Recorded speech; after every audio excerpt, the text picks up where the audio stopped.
Cuando alguien se plantea un objetivo en la vida, sus metas pueden ser reconocimiento, fama y hasta dinero. Pero hay veces en que la obsesión por un resultado supera cualquier otro propósito. La historia del ruso Grigori Perelman, para muchos uno de los hombres más brillantes del mundo, parece haber transitado por ese camino. Perelman tuvo todo para lograr el reconocimiento, la fama y el dinero. Y todo esto dedicándose solo a lo que lo apasionaba, la matemática. Su obsesión lo llevó a encerrarse durante 8 años para resolver la conjetura de Poincaré, un teorema fundamental para estudiar cómo se expande el universo y que había sido enunciado un siglo atrás. Con el descubrimiento matemático más importante del siglo XXI en sus manos, Perelman rechazó todos los premios. En lugar de publicar su conclusión en una revista científica, colgó su trabajo en un sitio donde solo se suben borradores para que otros científicos los analicen. Jamás retiró el $1.000.000 que había destinado para él el Clay Mathematics Institute de Cambridge para quien resolviera cualquiera de los 7 problemas del milenio. Y en el año 2006 se convirtió en el primer y único científico en la historia en rechazar la medalla Fields, el equivalente al Nobel de Matemática. Cumplido su aporte, Perelman se entregó a un exilio que ya supera los 5 años y no le importó tampoco seguir sorprendiéndonos con su inigualable genio.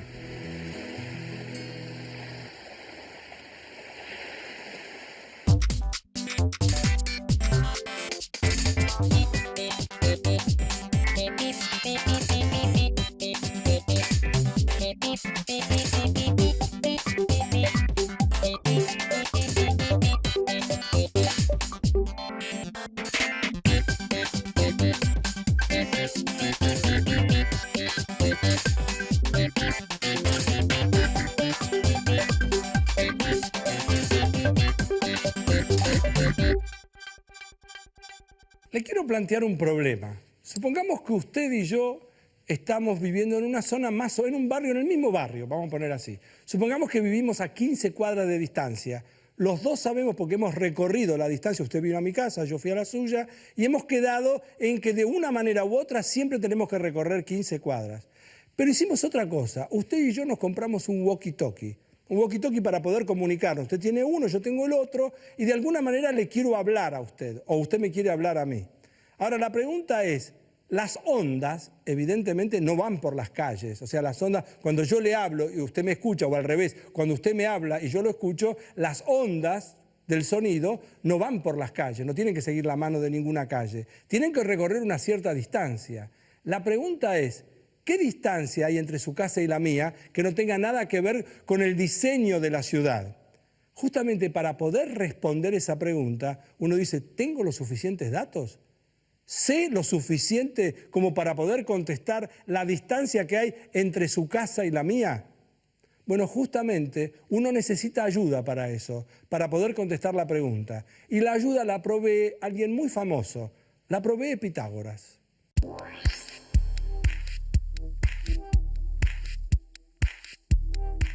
Y una vez más, en la cima del ranking de los más escuchados, el teorema de Pitágoras.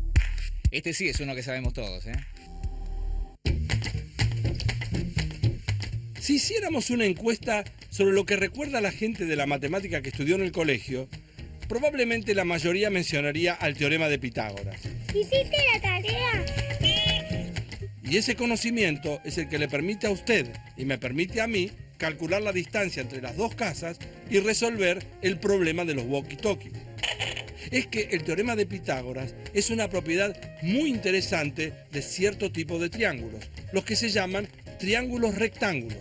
Es decir, son los que tienen dos de sus lados formando un ángulo recto.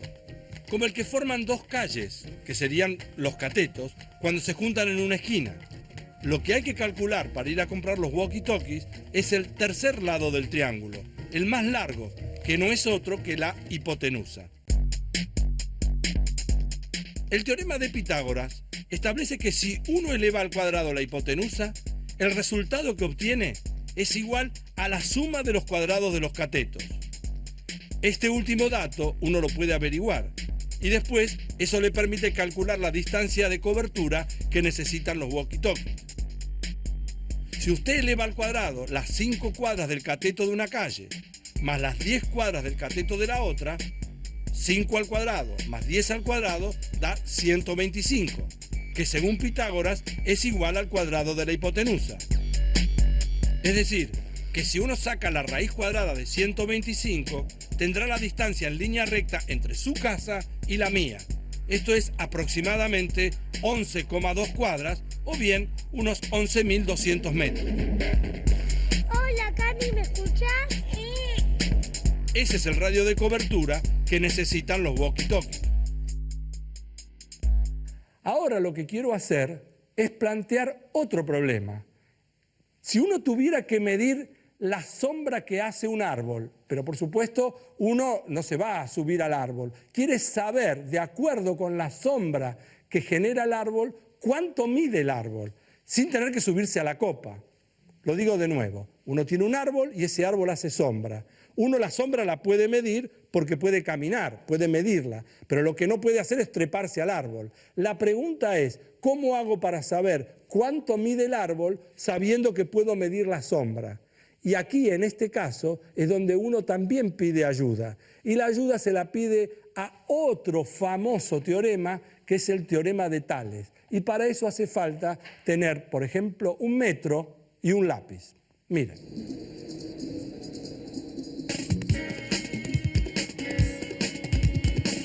Para calcular la altura del árbol, lo que uno tiene que hacer primero es medir la longitud de la sombra que proyecta el árbol a una hora determinada del día.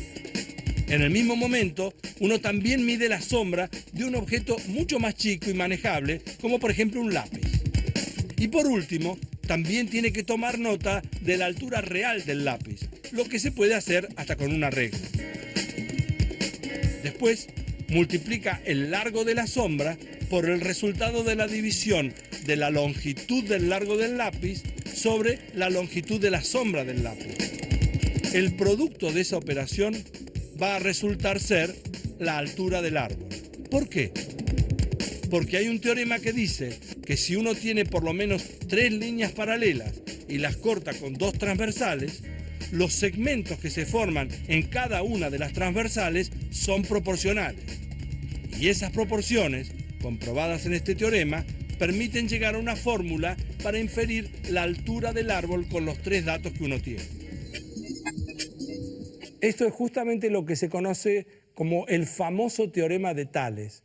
En realidad el teorema de Tales se hizo famoso en algunos lugares de habla hispana por la extraordinaria composición musical que hicieron Lelutier.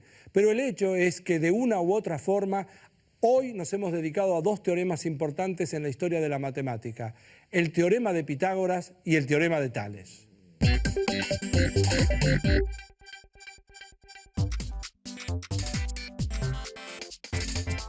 Vamos a pensar juntos lo siguiente. Uno tiene 10 monedas sobre una mesa. ¿Es posible distribuirlas en 5 segmentos de manera tal que queden alineadas 4 monedas en cada uno de ellos? Piénselo. Ayúdeme a pensarlo.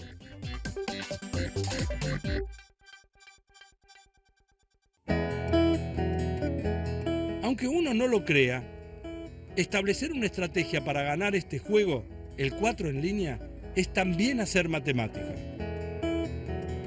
Siempre es discrecional opinar sobre quién es el mejor, pero sin ninguna duda, Luis Caffarelli es el matemático argentino con mayor prestigio en el mundo. Luis dice que esta ciencia está en la edad de oro y propone repensar lo que se enseña en las escuelas. ¿Cómo hacer para que la gente sepa para qué va a usar lo que aprende? ¿Cuál es la evolución que vos percibís de la percepción que hay de la matemática con el tiempo, de cuando vos empezaste a ahora? O sea, ¿es la misma? ¿Ha cambiado? A mí me parece que hay que repensar el currículo matemático, ¿no? Desde la primaria hasta el fin de la universidad, porque la matemática solía ser un poco la reina de las ciencias, que era un nombre lindo pero despectivo al mismo tiempo, ¿no es cierto? Y ahora matemáticas está en una edad de oro, porque vos sabés muy bien, ¿no es cierto?, que los biólogos están haciendo modelos matemáticos, los ingenieros hacen modelos matemáticos. Entonces el entrenamiento matemático tiene que ser más conceptual, ¿no? O sea, que la gente sepa ¿para qué va a usar lo que aprende? Y ese es el problema que asusta mucho a los chicos en la matemática y a todo nivel, ¿no?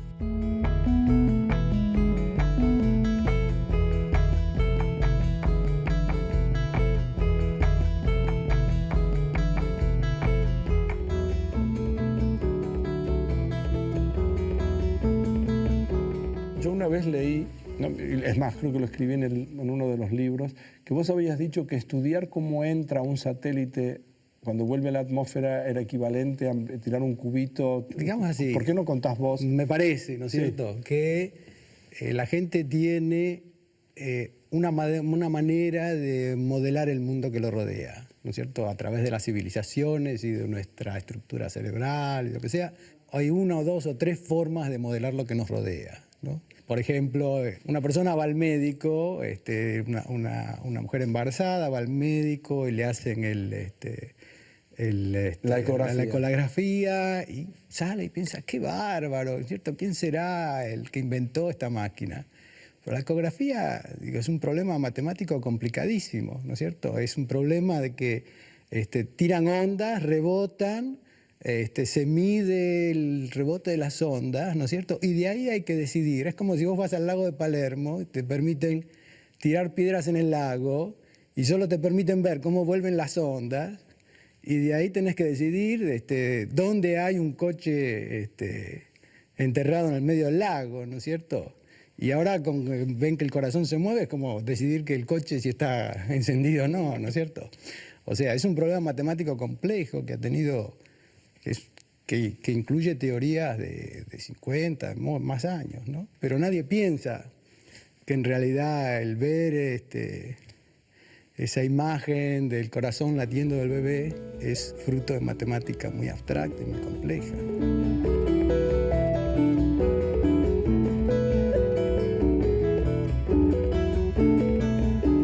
Intuyo una persona mirando el programa, una persona que no sabe, digamos, así como, y no tiene por qué saber tampoco, quién es Luis Caffarelli dentro del ambiente científico internacional, dentro del ambiente de la comunidad matemática internacional. Te escuchó, suponete, y está entusiasmada pensando, bueno, entonces lo que yo creía que la matemática era, no es.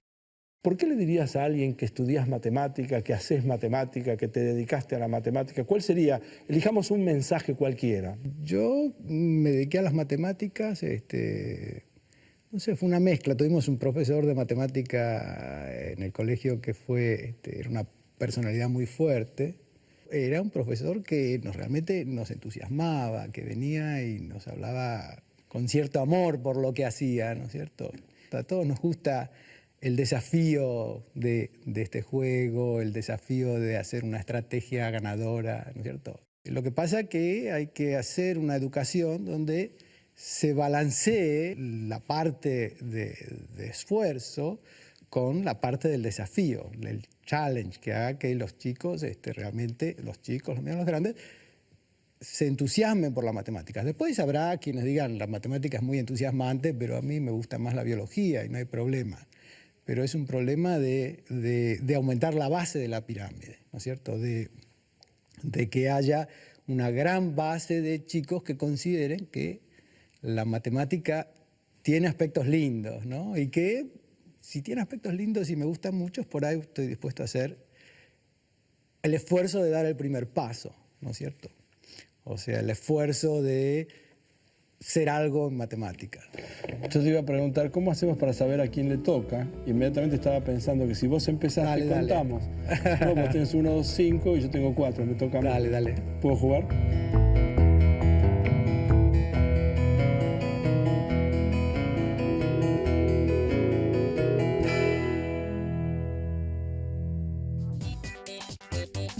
¿Lo está pensando el problema de las monedas? Yo le quiero dar una pista. La forma en la que uno puede hacer el dibujo va a resultarle muy conocido.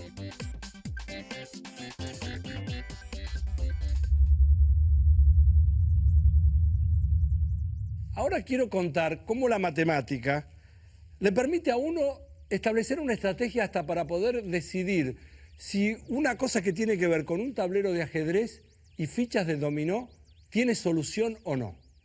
Me explico. Supongamos que usted tiene un tablero de ajedrez. Un tablero de ajedrez común y corriente. O sea que tiene, como uno alcanza a ver, 64 lugares, 64 cuadraditos, de los cuales 32 son blancos y 32 son negros. Al mismo tiempo, uno lo que hace es tener 32 fichas de dominó. ¿Por qué 32? Porque las fichas de dominó, si yo las apoyara sobre cada uno de los lugares en el tablero de ajedrez, ocupan de a 2. Y las puedo poner en forma horizontal o en forma vertical, como se alcanza a ver. Ahora, imagínense que como yo tengo 32 de estas fichas de dominó, yo las puedo distribuir de muchas maneras en un tablero de ajedrez. Pero lo que estoy seguro es que hay formas, como las que ustedes están viendo acá, de manera tal de que uno puede cubrir todo el tablero de ajedrez con las 32 fichas de dominó. Y hay muchas maneras de hacerlo. Ahora, la pregunta es la siguiente. Yo tomo el tablero de ajedrez y le recorto 2 de las puntas que están en diagonal. Esta y esta. O podrían ser esta y esta. Pero siempre 2 que están enfrentadas en forma diagonal. Entonces, supongamos que saco estas 2. Ahora, en lugar de tener 64 lugares, me quedé con 62 lugares. La pregunta es, yo entonces no necesito 32 fichas de dominó para cubrir el tablero, porque como hay 62 lugares, no necesito las 32, necesito 31. Entonces, la cuestión que habría que plantearse es la siguiente. ¿Hay alguna manera de distribuir las 31 fichas de dominó arriba del tablero de ajedrez de manera tal que todas las fichas cubran todo el tablero? De nuevo, ¿se puede con 31 fichas de dominó distribuirlas en el tablero de ajedrez de manera tal de que no sobre ni falte nada, que estén exactamente las 31 arriba del tablero de ajedrez? Lamentablemente yo no tengo la oportunidad de darles tiempo a ustedes que se vayan a pensar, pero lo que sí quiero hacer es mostrar cómo la matemática viene en socorro de este problema, en auxilio de este problema, y dice, mire, no intente porque no se va a poder. Y uno dice, pero ¿y por qué no se va a poder?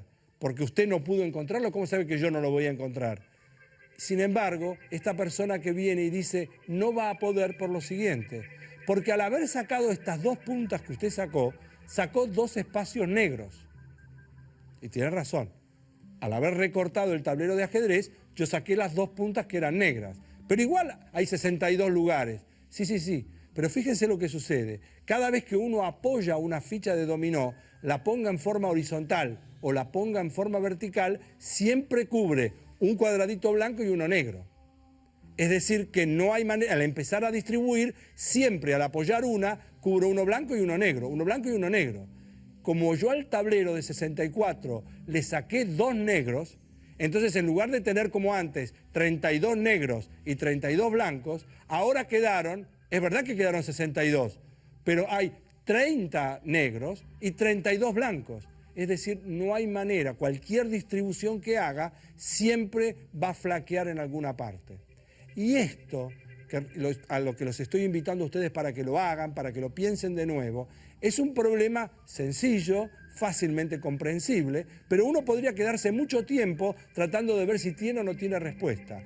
Y la respuesta la provee la matemática, que le permite a uno establecer una estrategia. Y dice, no lo intente porque no se va a poder. Y la razón tiene que ver con que el número de espacios, el número de cuadraditos negros, no es 31 y 31, es ahora 30 y 32, y por eso no lo va a poder hacer.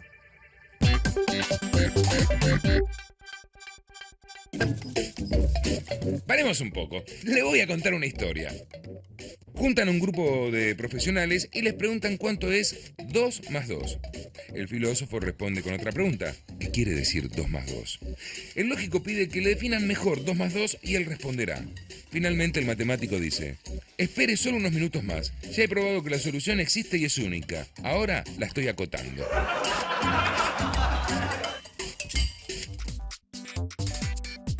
Respecto del problema de las monedas, queríamos saber si era posible distribuir las 10 en 5 segmentos, de manera que queden 4 monedas en cada uno de ellos. ¿Se puede? ¿Pudo? La respuesta tiene como resultado una estrella. Y tal como buscábamos, cada línea tiene alineadas 4 monedas.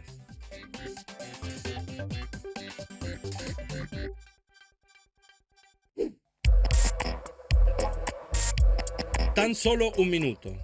Escuchen todo lo que está sucediendo en el mundo cuando un vendedor nos pide solo un minuto de nuestra amable atención. Cada minuto se habilitan 1000 nuevas líneas de teléfonos celulares en todo el planeta. 1000. En cada minuto se suben 8 horas de video a YouTube y se crea un blog. Cada 60 segundos, una persona fallece víctima de un arma de fuego y 4 niños pierden la vida por falta de agua potable.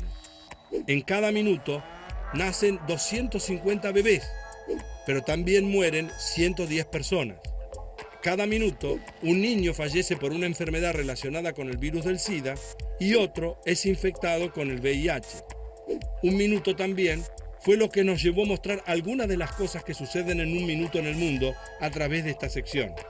Bueno, casi. Quiero plantear un problema de lógica ahora, un problema interesante que no es un problema sencillo, pero es un problema que desafía a pensar. Y esta es la gracia que tiene, porque en definitiva, ¿qué problema hay en que uno piense algo y que no se le ocurra en el momento o que no lo entienda en el momento? Lo sigue pensando, sigue entreteniendo en la cabeza un problema. Les quiero contar de qué se trata. Vamos a suponer que una persona tiene un mazo de cartas. El mazo de cartas tiene esta particularidad. De un lado de las cartas hay letras. Letras, cualquier letra del alfabeto. No tienen por qué estar todas, hay letras. Y del otro lado del lomo, lo que tiene son números, cualquier número. Entonces, nos ponemos de acuerdo, el señor tiene cartas, distribuye, me da a mí 4 cartas, de las cuales, como les acabo de decir, en un lado tiene que haber letras y del otro lado tiene que haber números. Ahora, yo tengo que ver si esta frase que voy a decir ahora es cierta. El señor me dice, mire, detrás de cada letra D, si le tocó una letra D, del otro lado tiene que haber un número 5. Lo digo de nuevo. Detrás de cada letra D de dedo tiene que haber un número 5. Fíjese si esto es correcto o no con las cartas que le entregué. Y hágalo en el menor número de pasos. O sea, el señor me muestra estas 4 cartas así, A, 5, D y 2, y yo tengo que decidir en el menor número de pasos posibles si la frase del señor, que detrás de cada letra D hay un número 5, es correcta o falsa. Entonces yo vengo acá y digo, ¿qué hago? ¿Qué carta doy vuelta? La primera carta que doy vuelta, la tentación natural es decir, voy a dar vuelta a la D, porque si detrás de la D no llega a haber un número 5, se terminó, la frase del señor es falsa. Entonces vengo y la doy vuelta. Este primer paso es inexorable. Esto resolvería, si no llega a haber un número 5, la frase del señor es falsa. La doy vuelta y me fijo, hay un 5. Podría no haber un 5. Si no hubiera un 5, entonces se termina. Supongamos que lo di vuelta y hay un 3.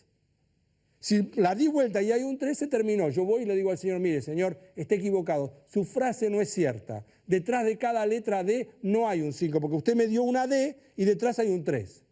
Muy bien. Pero supongamos que hay un 5. Si hay un 5, yo ya puedo garantizarle y decirle al señor, mire, de las 4 que me dio, ¿se cumple lo que usted dijo? Uno debería decir, no, momentito. Todavía no puedo asegurarlo. Que haya un 5 acá, esta carta me resuelve el problema. La voy a sacar del plano. Pero me quedaron 3 cartas. ¿Qué hago ahora yo para poder corroborar que lo que me dijo el señor es cierto o falso? ¿Qué carta darían vuelta a ustedes? Quiero decir que la tentación que uno tiene es decir, Adrián, da vuelta al 5. Y sin embargo, yo tengo ganas de decirle, no quiero dar vuelta al 5. Porque el 5, ¿qué información me va a dar? La frase del señor era, detrás de cada letra D hay un 5. No dice que detrás de cada 5 hay una letra D. Entonces, ¿para qué voy a dar vuelta a esta? Si la doy vuelta, no me va a agregar ninguna información, haya o no haya una letra D. ¿Estamos de acuerdo? O sea, la frase del señor era, detrás de una D hay un 5. No dice, y lo digo de nuevo, que detrás de un 5 tiene que haber una letra D. Yo no tengo, la carta no la quiero tocar. Esta no me importa la que tiene la A, porque del otro lado no me importa que haya un 5, un 14, que haya lo que quiera. La carta que me puede arruinar todo es esta. ¿Por qué? Porque ¿qué podría pasar si doy vuelta al 2? Si no hay una letra D, estoy bárbaro.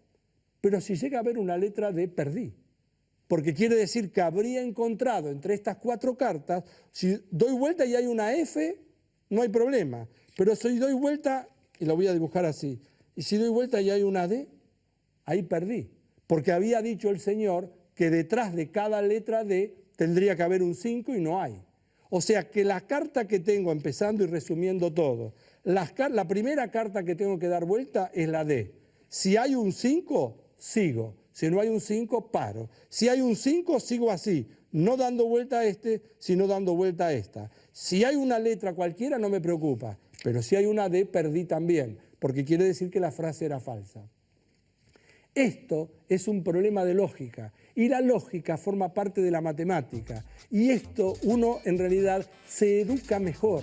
A lo mejor nunca va a tener que resolver un problema como este, pero pensar en problemas de este tipo entrena la mente, uno se siente más educado, se siente más potente y por eso hacemos con tanto gusto este programa que se llama Alterados por Pi.